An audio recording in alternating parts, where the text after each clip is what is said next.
С 2010 года нахожусь в заключении, обвинялся по соучастию терроризма и сижу по терроризму с 2010 года. И за все это время я для себя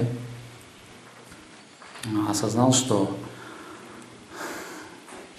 проведя столько много времени в заключении, все действия, которые происходят против террористических действий, которые происходят на территории республики и в других местах, они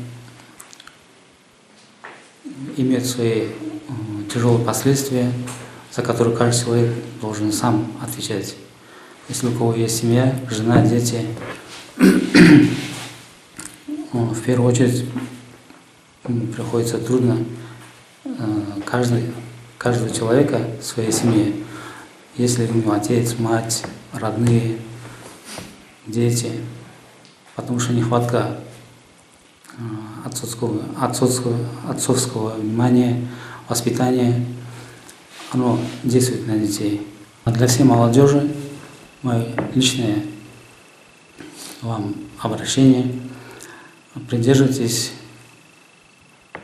строго ислама, который учит религиозные теологические институты. И не следуйте разным течениям, которые уводят людей в разные пути, которые приводят в конечном итоге к плачевным последствиям.